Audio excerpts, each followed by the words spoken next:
ಹಂಗೆ ಸ್ವಲ್ಪ ದಾರಿ ಬಿಟ್ಬಿಡಿ.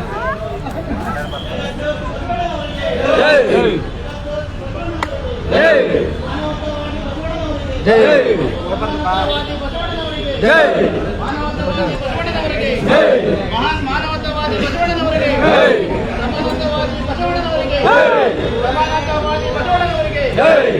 ಜಗಜ್ಯೋತಿ ಬಸವೇಶ್ವರರಿಗೆ. ಜಗಜ್ಯೋತಿ ಬಸವಣ್ಣನವರಿಗೆ.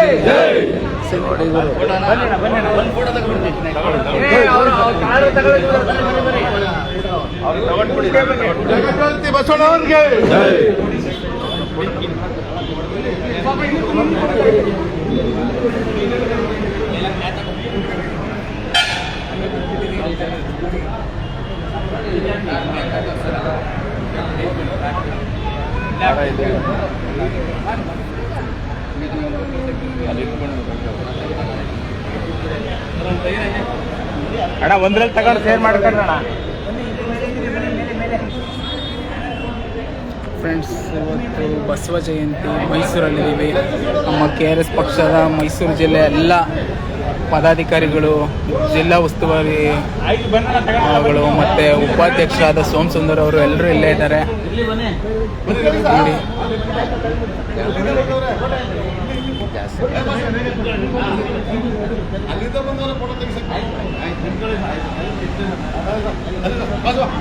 ಒಟ್ಟಿಗೆ ನಿಂತ್ಕೊಂಡ್ಬಿಡಿಯಲ್ಲ ಹೋಗೋರು ಹೋಗ್ಬಿಡಿ.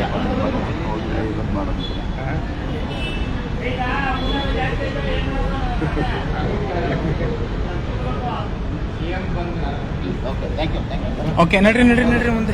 ನಮ್ಮ ಪಕ್ಷದ ಬೊಂಬೆ ಬನ್ನಿ.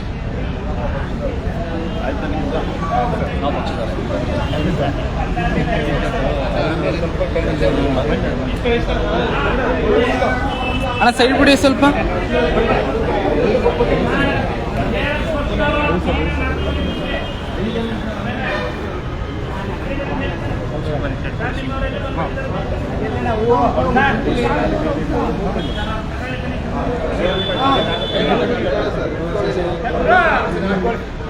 ಜಗಜ್ಯೋತಿ ಬಸವಣ್ಣನವರಿಗೆ, ಜಗಜ್ಯೋತಿ ಬಸವಣ್ಣನವರಿಗೆ, ವಿಶ್ವಗುರು ಬಸವಣ್ಣನವರಿಗೆ, ಬಸವಣ್ಣನ ಕಲ್ಯಾಣ ಕರ್ನಾಟಕ, ಬಸವಣ್ಣನವರ ಕಲ್ಯಾಣ ಕರ್ನಾಟಕ, ಜಗಜ್ಯೋತಿ ಬಸವೇಶ್ವರರಿಗೆ, ಜಗಜ್ಯೋತಿ ಬಸವೇಶ್ವರರಿಗೆ, ಕ್ರಾಂತಿಕಾರಿ ಬಸವಣ್ಣನವರಿಗೆ.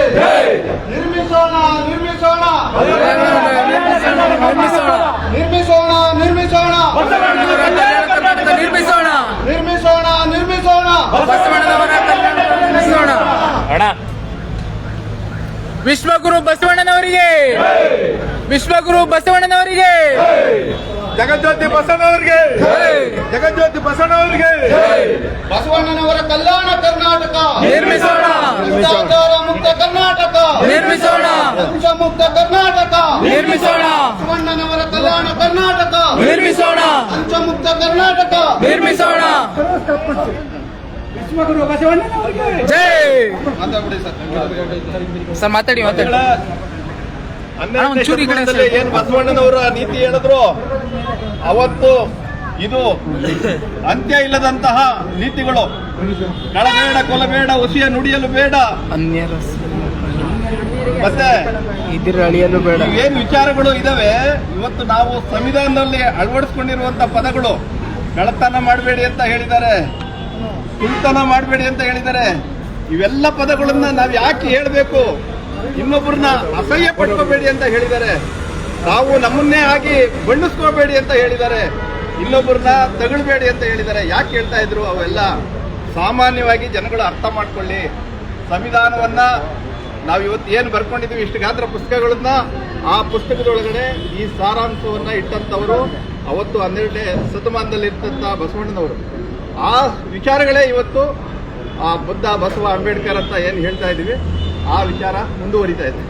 ನಾವು ಸಂವಿಧಾನಕ್ಕೆ ಮಾದರಿ ಕೊಟ್ಟಂತ ನಾಡಿನಲ್ಲಿ ವಾಸವಾಗಿರುವಂತಹ ಜನ ನಿಜವಾಗ್ಲೂ ಆ ಮಾದರಿಯನ್ನ ಇಡೀ ಪ್ರಪಂಚಕ್ಕೆ ತಗೊಂಡು ಹೋಗ್ಬೇಕು.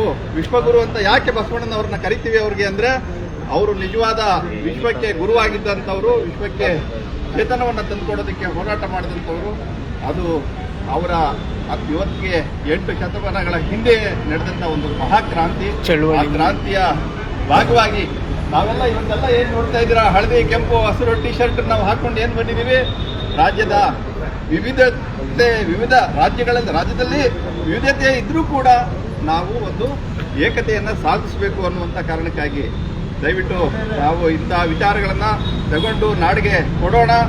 ಬಸವಣ್ಣನವರಿಗೆ ನಾವು ಇವತ್ತಿನ ದಿನ ಅವರ ಜನ್ಮದಿನದಂದು ನಾವು ಅವರಿಗೆ ನಮಿಸೋಣ, ಪ್ರಾರ್ಥಿಸೋಣ.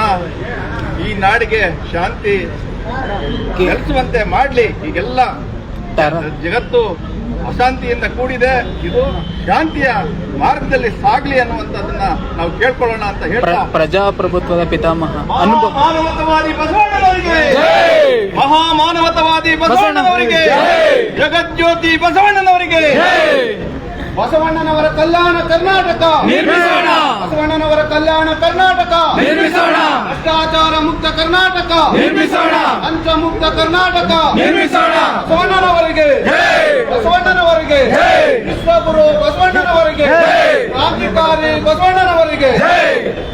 ಅನುಭವ ಮಂಟಪ, ಅಲ್ಲಮ ಪ್ರಭು ಬಗ್ಗೆ, ವಚನ ಸಾಹಿತ್ಯದ ಬಗ್ಗೆ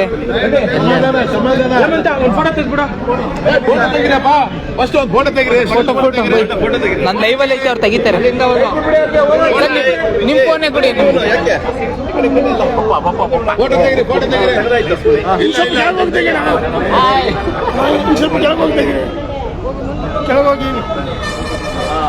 ಜಗಜ್ಯೋತಿ ಬಸವಣ್ಣವರಿಗೆ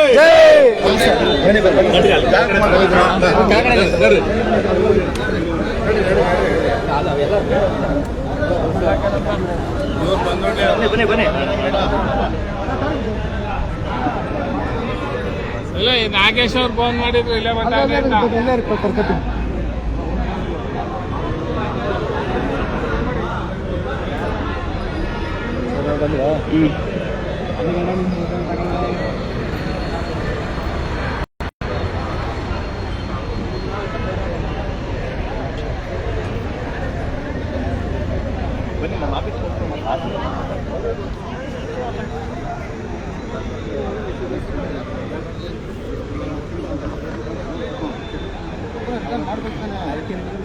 ಬಂದಾಗ ನಾವು ರಿಸಲ್ಟ್ ಮಾಡ್ತೀನಿ ಮಾಡೋದು.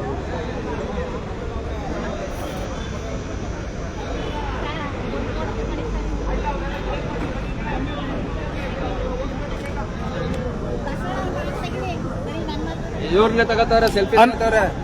ವಚನ ಸಾಹಿತ್ಯದ ಬಗ್ಗೆ ಹೇಳಿ, ಅನುಭವ ಮಂಟಪದ ಬಗ್ಗೆನೇ ಹೇಳಿ. ಓಕೆ ಓಕೆ, ನಿಮ್ಗೆ ಏನ್ ಅನಿಸ್ತಾ ಇದೆ ಇವತ್ತು ಬಸವಣ್ಣ ಅವ್ರ ಜಯಂತಿ ದಿನ? ಹೇಳಿ. ವಿಶ್ವಮಾನವ ಬಸವಣ್ಣವರು ಪ್ರಜಾಪ್ರಭುತ್ವನ ಪ್ರಭುತ್ವದ ಹಾ ಹಾ ಅವರು ಮೊದಲು ಸಂವಿಧಾನವನ್ನ ಹಾ. ಹೇಗೆ ರೂಪಿಸಬೇಕು ಅನ್ನೋದನ್ನ 12ನೇ ಶತಮಾನದಲ್ಲಿ ಅವರು ಹೇಳಿದ್ರು. ಕೆಳಗಡೆ ಬಂದು. ಆ ಪ್ರಕಾರ ಕಳಬೇಡ, ಕೊಲಬೇಡ, ನುಡಿಯಲು ಬೇಡ, ಅನ್ಯರಿಗೆ ಅಸಹ್ಯ ಪಡಬೇಡ, ತನ್ನ ಬಣ್ಣಿಸಬೇಡ, ಇದರ ಹಳಿಯಲು ಬೇಡ ಅಂತಕ್ಕಂಥ ಇದೇ ಅಂತರಂಗ ಸುದ್ದಿ, ಇದೇ ಬಹಿರಂಗ ಅಂತರಂಗ ಸುದ್ದಿ, ಇದೇ ಬಹಿರಂಗ ಸುದ್ದಿ ಅಂತಕ್ಕಂಥದ್ದನ್ನ ಅವರು 12ನೇ ಶತಮಾನದಲ್ಲಿ ಅವರು ಸಾರಿದ್ರು. ಸೊ ಇತ್ತೀಚೆಗೆ ನಾವು ಅದನ್ನ ಸಂವಿಧಾನದ ರೂಪದಲ್ಲಿ ಅಳವಡಿಸಿಕೊಂಡಿದೀವಿ. ಆ ಒಂದು 6-7 ಸಾಲುಗಳಲ್ಲೇ ಸಂವಿಧಾನ ರಚನೆ ಆಗಿದೆ ಅನ್ನೋದ್ರಲ್ಲಿ ತಪ್ಪೇನಿಲ್ಲ. ಹೌದು. ಬಸವೇಶ್ವರರು ಅವತ್ತು ಕ್ರಾಂತಿಯನ್ನ ಮಾಡುವಂತದ್ದು ಇವತ್ತು ನಮ್ಮ ಎಲ್ಲರಿಗೂ ಮಾರ್ಗದರ್ಶನವಾಗಿದೆ. ಆದ್ರೂ ಕೂಡ ಬಸವಣ್ಣವರ ತತ್ವವನ್ನು ಯಾರು ಅಳವಡಿಸಿಕೊಳ್ಳದೇನೆ ಬೇರೆ ರೀತಿಯಲ್ಲಿ ಇವತ್ತು ಕೋಪ್ ಮಾಡ್ತಾ ಇರ್ತಕ್ಕಂಥದ್ದು ತುಂಬಾ ವಿಷಾದನೀಯ. ಯಾರು ಕೂಡ ಬಸವಣ್ಣವರ ಹಿತವನ್ನ ಕಾಪಾಡಲಿಲ್ಲ. ಅವ್ರು ಅಂದ್ಕೊಂಡ ದಾರಿಯಲ್ಲಿ ಯಾರು ನಡೀತಾ ಇಲ್ಲ, ಅವರದೇ ಆದ ದಾರಿಯಲ್ಲಿ ಹೋಗ್ತಾ ಇದ್ದಾರೆ. ಭ್ರಷ್ಟಾಚಾರ ಮುಕ್ತ ಕರ್ನಾಟಕ ಅನ್ನೋದನ್ನ ನಾವು ರೂಪಿಸಬೇಕು ಅಂತ ಬಹಳ ಪ್ರಯತ್ನ ಪಡ್ತಾ ಇದ್ವಿ. ಅದಕ್ಕೆ ತೀರಾ ವಿರುದ್ಧವಾಗಿ ನಡೀತಾ ಇದೆ. ಎಲ್ಲೆಲ್ಲೂ ಭ್ರಷ್ಟಾಚಾರ, ಅನೈತಿಕತೆ, ಅಜಾಗರೂಕತೆ ಎಲ್ಲಾ ಕಡೆನೂ ನಡೀತಾ ಇದೆ. ಸೊ ಬಸವೇಶ್ವರ ಅವರ ಕ್ರಾಂತಿ ಇವತ್ತು ನಮಗೆಲ್ಲ ನಾಂದಿಯಾಗಿ ಬೆಳೀಲಿ ಅನ್ನೋದು ಒಂದು ನಮ್ಮ ಈ ಸಂದರ್ಭದಲ್ಲಿ ಆಶಯ. ಜೈ ಬಸವೇಶ್ವರ. ವಿಶ್ವಗುರು ಬಸವಣ್ಣನವರಿಗೆ. ಮತ್ತೆ ಮಹಿಳೆಯರಿಗೆಲ್ಲ ಸಮಾನತೆಯನ್ನ ಕೊಡ್ತಾ ಇದ್ರು, ಅವ್ರ ಅನುಭವ ಮಂಟಪದಲ್ಲಿ ಅವ್ರಿಗೆ ಸ್ಥಾನಮಾನನ ಕೊಡ್ತಾ ಇದ್ರು. ಅದ್ರ ಬಗ್ಗೆ ಹೇಳಿ ಸರ್.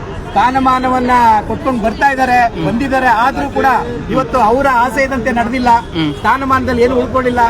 ಮೊನ್ನೆ ಕೂಡ ಅದೇ ವಿಷಯದಲ್ಲಿ ಪ್ರಸ್ತಾವನೆಗಳು ಬರ್ತಾ ಇವೆ. 33ರ ಮೀಸಲಾತಿಯನ್ನ ಈ ರಾಜಕೀಯ ಪಕ್ಷಗಳು ಇಮ್ಮಡಿ ಮಾಡೋದ್ರಲ್ಲಿ ಅದನ್ನ ಹಿಂದೇಟಾಗ್ತಾ ಇದೆ.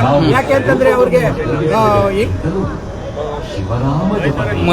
ಮಹಿಳೆಯರ ಮುಂದುವರಿಕೆ ಅವ್ರಿಗೆ ಇಷ್ಟ ಆಗ್ತಾ ಇಲ್ಲ. ಅದನ್ನ ಸಮಾನತೆಯನ್ನ ಕಾಪಾಡಲಿಕ್ಕೆ ಅವ್ರು ಆದಷ್ಟು ಹಿಂದೆ ಬರ್ತಾ ಇದ್ದಾರೆ, ಮುಂದೆ ಬರ್ತಾ ಇಲ್ಲ. ಇದು ಮುಂದಿನ ದಿನಗಳಲ್ಲಿ ನಮ್ಮ ಒಂದು KRS ಪಕ್ಷದಿಂದ ಸರಿಯಾಗುತ್ತೆ ಅನ್ನೋ ಒಂದು ಭಾವನೆ ನಮ್ಮಲ್ಲಿದೆ. ಅದನ್ನ ಮಾಡಬೇಕು ಅನ್ನೋ ಒಂದು